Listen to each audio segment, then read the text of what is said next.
আমি আমার কিচেনের র্যাকগুলো কিভাবে ঝুলিয়েছি, আমার কিচেনটা কতটুকু বড় আর কিভাবে ক্লিনজারটা তৈরি করেছি তার সব কিছু আজকের ভিডিওতে শেয়ার করব। হ্যালো এভরিওয়ান, আসসালামু আলাইকুম। সবাইকে নতুন আরেকটি ব্লগ ভিডিও দেখার জন্য আমন্ত্রণ জানাচ্ছি। আশা রাখছি যে যেখান থেকে আজকে আমার নতুন আরেকটি ব্লগ ভিডিও দেখছেন, আল্লাহর অশেষ রহমতে সবাই বেশ ভালো আছেন। আমি বিথি, আলহামদুলিল্লাহ আমিও খুব ভালো আছি পরিবার পরিজন নিয়ে। আমি এখানে আজকে কিচেনটাকে খুব সুন্দর করে পরিষ্কার করব, তার জন্য এখানে আমি এই তো ক্লিনজার বানিয়ে নিচ্ছি। এখানে আমি 2 চা চামচ ভিম লিকুইড দিয়ে দিলাম, আর তার সাথে 1 চা চামচ 1.5 চা চামচের মতো হয়তো খাবার সোডা দিলাম, আর এখন দিয়ে দিব ভিনেগার। যতটুকু পানি নিয়েছি ততটুকু পানির মধ্যে 2 মুখা ভিনেগার দিলেও চলে, আবার 3 মুখা 4 মুখা দিলেও চলে। তো আমি 2 মুখা ভিনেগার দিয়ে পানিটার সাথে আর কি মিশিয়ে নিলাম ভিনেগারটা।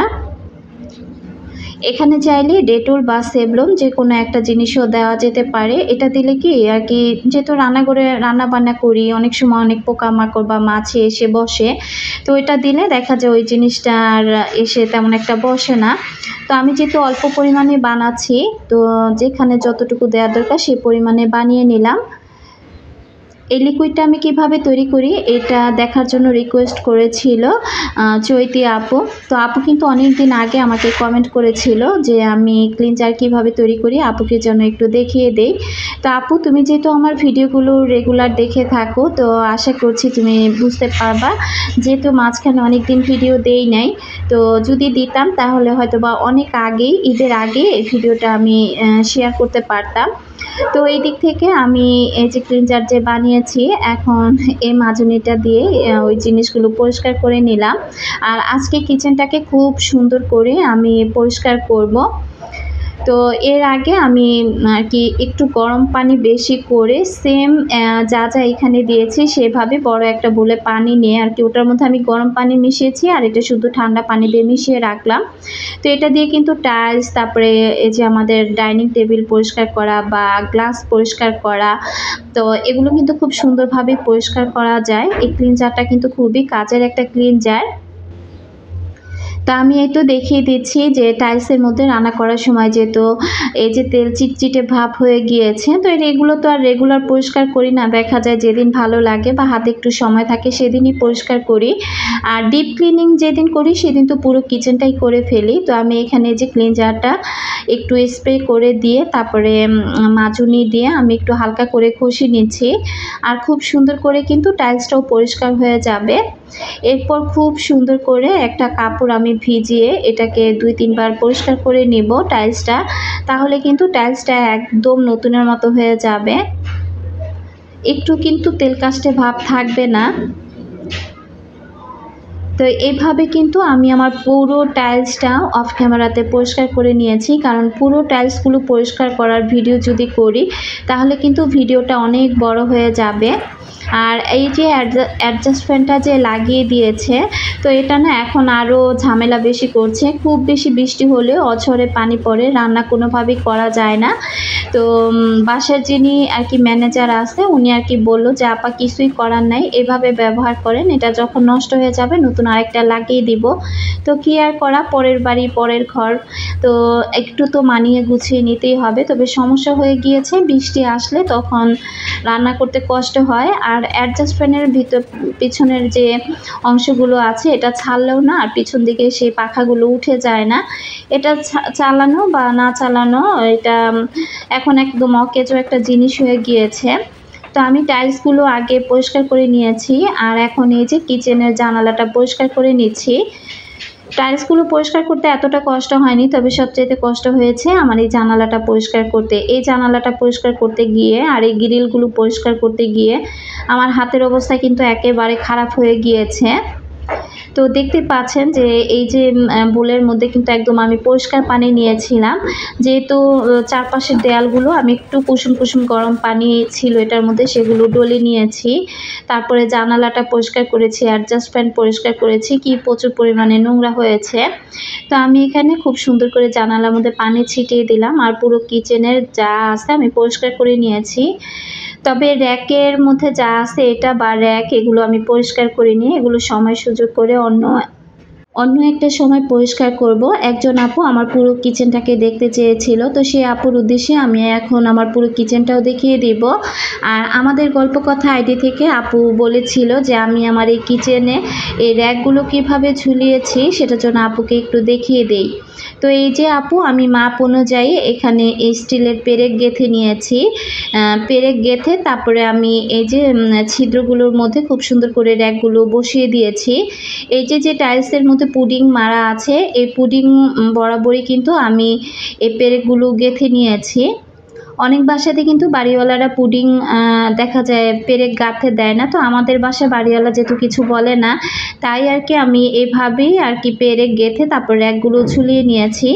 ভবিষ্যতে যদি বাসা বাড়ি ছাড়ি তখন হয়তো বা সাদা যে পুডিং আর কি পুডিংগুলো আছে সেটা কিনে এনে আমি নিজেই এই ছিদ্রগুলো বন্ধ করে দিয়ে যেতে পারবো। তো যাই হোক, এইভাবে কিন্তু আমি এই যে কিচেনে আমার প্রতিটা র্যাক ঝুলিয়ে নিয়েছি। আর এখন দেখিয়ে দিচ্ছি যে অ্যাডজাস্ট ফ্যানটা আমার পরিষ্কার করতে অনেক কষ্ট হয়েছে, এটা ধরতেও ভয় লাগছিল কখন যেন খুলে পড়ে যায়। আর এই যে দেখেন জানালাটা খুব সুন্দর করে আমি ক্লিন করেছি। জানালাটা পরিষ্কার করার পর আমার কাছে এত ভালো লাগছিল, দেখতে তো ভালোই লাগছে, কিন্তু আবার রান্নাবান্না করার পর আবার যখন জানালাটা আস্তে আস্তে তেল কাস্টে হয়ে যাবে তখন কিন্তু আর ভালো লাগবে না। আর এইভাবে কিচেন পরিষ্কার করার পর তখন আমার মনে হয় যে এই রান্নাঘরে যেন আর না রান্না করি, তো রান্না করলে তো আবার নোংরা হয়ে যাবে, তো রান্না তো করতেই হবে। আর প্রত্যেকটা র্যাক আমি যেভাবে ঝুলিয়েছি সবগুলো স্টিলের পেরেক দিয়ে। লোহার পেরেকগুলো কিন্তু বেশি একটা থাকে না, স্টিলের পেরেকগুলো কিন্তু টাইলসের মধ্যে খুব সুন্দর করে বসে থাকে। আর যে আপুটা আমার পুরো কিচেনটা দেখতে চেয়েছেন সে আপুর উদ্দেশ্যে আমি কিচেনটা দেখিয়ে দিচ্ছি।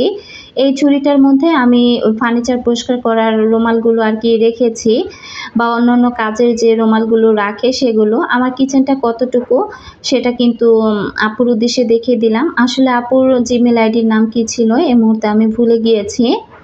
আমাদের গল্প কথা আইডি থেকে আপু যেহেতু 2টা র্যাক কিনেছে, কিভাবে ঝুলাবে আপু বুঝতে পারতেছিল না, তাই আর কি আমার কাছে দেখতে চেয়েছিল যে এই র্যাকগুলো আমি কিভাবে ঝুলিয়েছি। তো আপুর উদ্দেশ্যে আমি দেখিয়ে দিচ্ছি।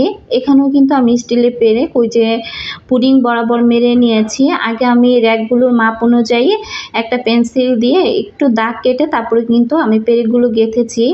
এই র্যাকটাও আমি 2 কর্নারে 2টা পেরেক গেঁথে তারপরে পেরেকের উপরে কিন্তু এই র্যাকগুলো আমি বসিয়ে দিয়েছি। এটা না আমি নামিয়ে দেখালাম না, যেহেতু অনেকগুলো কাচের জার আছে আর এখন অনেক সময় সাপেক্ষের ব্যাপার, হাতে এত সময় নাই, তাই আর কি এই 2টা র্যাকে আমি দেখিয়ে দিলাম। চামচ হোল্ডারটাও কিন্তু আমি একটা পেরেক গেঁথে তারপর এখানে ঝুলিয়ে রেখেছি। তো আমার কিচেনটা কতটুকু বড় তো সেটাও আমি দেখিয়ে দিচ্ছি। আর্টিফিশিয়াল ফুলটা এমনিতেই সৌন্দর্যের জন্য রেখেছি, যখন রান্না করব তখন সরিয়ে ফেলবো। তো এই যে দেখেন আমার কিচেনটা, এখানে 2টা মানুষ আসলে কিন্তু একটু ধাক্কাধাক্কি লেগে যায়। আমি যখন একা কাজ করি একার জন্য এই কিচেনটা আমার জন্য পারফেক্ট। আর টাইলসগুলো যে কতটা পরিষ্কার হয়েছে সেটা তো দেখেই বুঝতে পারছেন। টাইলসের মধ্যে কিন্তু এখন আমার জানালাটাও দেখা যাচ্ছে। পরিপাটি একটা রান্নাঘর দেখতে কার না ভালো লাগে, তাই না? আমার তো বেশ ভালো লাগছে, আর কি যে শান্তি লাগছে, মনে হচ্ছে যে আমার কিচেনটা সবসময় যদি এমন থাকতো। তো এর মধ্যে কিন্তু আমি গোসল সেরে তারপরে এই যে এখন ভাত খেতে বসবো। তো কিছু তরকারি ছিল, সেই তরকারিটা দিয়েই কি ভাতটা খেয়ে নেব। এখানে মিষ্টি কুমড়ো ভাজি ছিল, একটু শুটকি তরকারি ছিল, সেটাই আর কি খেয়ে নিচ্ছি। অনেক আপুদের অনেক রিকোয়েস্ট ছিল, তো কেউ আমার পুরো বাসাটা দেখতে চেয়েছেন, কেউ আমার অ্যাকোরিয়ামের যত্ন কিভাবে নেই সেটা দেখতে চেয়েছেন।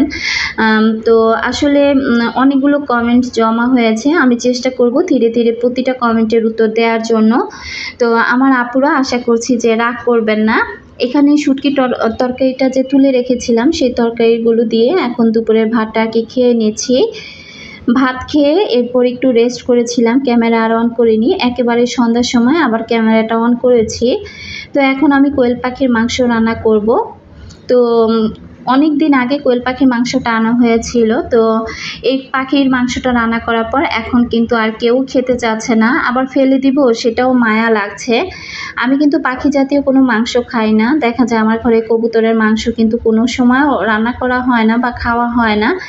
তো জবরাবু যখন কোয়েল পাখির মাংসটা অর্ডার করেছিল, আমি তাকে বারবার বলেছিলাম যে 1 কেজি আনার দরকার নাই, তোমার যেহেতু খেতে ইচ্ছে করছে আমি বাজার থেকে 2টা কোয়েল পাখি এনে তোমাকে টাটকা রান্না করে খাওয়াবো। না, সে অনলাইন থেকে অর্ডার করে তারপরে সে খাবে, আর আমাকে বারবার বুঝ দিচ্ছিল যে কোয়েল পাখির মাংস খুবই ভালো, এটা খেলে শরীরের অনেক প্রোটিন আছে বা রক্ত হয়, এটা সেটা অনেক কিছু সে আমাকে বোঝাচ্ছিল। আনার পর যেদিন রান্না করেছিলাম, এটা কিন্তু রোজার ঈদের মধ্যে আনা হয়েছিল, সেই রোজার ঈদের দিনে আমি রান্না করেছিলাম। তখন তো খেয়ে বারবার বলতেছিল খুব মজা খুব মজা, তবে আমি খাইনি দেখে সে একটু রাগ করেছিল। তবে এর মাঝখানে আরেকবার রান্না করেছিলাম, সে কিন্তু আর একবারও খায়নি। আর আজকে রান্না করছি তো বারবার বলতেছিল আর কি, আমি ফোনে বলেছিলাম যে আজকে রাতের বেলা কি রান্না করেছি সেটা জানার জন্য সে ফোন দিয়েছিল। আমি বলেছি কোয়েল পাখির মাংস।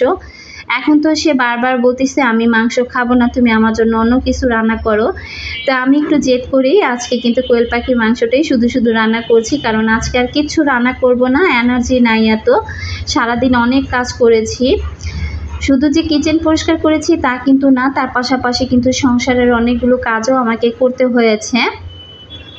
যার কারণে চিন্তা করেছি শুধু কোয়েল পাখির মাংসটি রান্না করে রাখবো, খেলে খাবে না খেলে নাই। তো যাই হোক, এখন একজন আপুর কমেন্ট পড়ি। এমডি আলামিন আইডি থেকে আপু কমেন্ট করেছিল অনেক দিন আগে, যদিও আরও আগে এই কমেন্টটা পড়ার আমার দরকার ছিল, আসলে আমি ওইভাবে সময় সুযোগ পাইনি বলে আপু পড়তে পারিনি। জানি না বরিশালের আপুটা আজকে আমার ভিডিওটা দেখবে কিনা। আপুর বাড়ি কিন্তু বরিশাল, আর আপুর নামটাও কিন্তু বিথি। তো বিথি আপু আমাকে কমেন্ট করেছিল, আমার ভালোবাসার বিথি আপু, আপু আমার নামও বিথি, আমি বরিশাল থেকে বলছি আপু, আমি তোমার ভিডিও 1 বছর ধরে দেখি কিন্তু কখনো কমেন্ট করিনি আপু।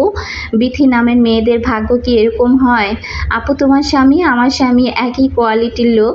আমার একটা মেয়ে আছে, ওর নাম আরিবা, 5 বছর বয়স। অনেক কিছু লিখতে ইচ্ছে করে কিন্তু ভালো লাগে না কিছু, জানো আপু আমার অনেক কষ্ট লাগে আমার স্বামীর ব্যবহারের জন্য। আপু ভিডিওতে আমার কমেন্টটা পড়ো, ভালোবাসার বিথি আপু। এই তো আমি তোমার কমেন্টটা পড়ে নিলাম। আসলে এটা নিয়ে দুঃখ করার কিছুই নেই আপু। সংসার জীবন সংসার করতে গেলে আসলে আমাদের মেয়েদের ওই যে ভাগ্য বলে একটা কথা আছে না, কখন কার স্বামী যে কেমন হবে সেটা আল্লাহ তাআলাই উপর থেকে নির্ধারণ করে দিয়েছে। তো ভালো হোক খারাপ হোক সেটা নিয়েই তো আমাদের বাঙালি মেয়েদেরকে সংসারটা চালিয়ে নিতে হয়। তো আসলে আমি কিন্তু ওই ভিডিওটা যখন আপু এই কমেন্টটা করেছিল সেখানে আমি বলেছিলাম জবার আব্বুর বিষয়ে, যে জবার আব্বু একটু একরোখা টাইপের, যেটা বলে তো বলে, সে দ্বিতীয়বার সেই কাজটা আমি তাকে বলে কয়ে শোনাতে পারি না বা করাতে পারি না। কোথাও গেলে সে খালি হাতেই চলে যায়, কোনো কিছু নেয় না, এ ধরনের কিছু কথা আমি একটা ভিডিওতে বলেছিলাম। সেখানে কিন্তু আপু এই কমেন্টটা করেছিল। তো আপু তুমি মন খারাপ করো না, আসলে এটা কোনো বিষয় না, মানিয়ে নিলে একদম দেখবা যে সব কিছু সহজ হয়ে গিয়েছে। ভাইয়াকে মাঝে মাঝে বুঝিয়ে বলো, ভালোবাসা দিও, দেখবা যে সব ঠিক হয়ে গিয়েছে। আমারটাকেও কিন্তু আমি এমনই করি। তো এই দিক থেকে আমি দুধ জাল করে নিয়েছি, যেহেতু সে মাংস খাবে না তার জন্য একটু দুধ জাল করে নিলাম, আর যেটা খাবে না তাকে জোর করে খাওয়াতেও পারবো না, তার জন্য একটু দুধ জাল করা। তবে আমার চোখ দেখে সে ঠান্ডা হয়ে গিয়েছিল, আমি মুখে কিন্তু তাকে কোনো কিচ্ছু বলিনি।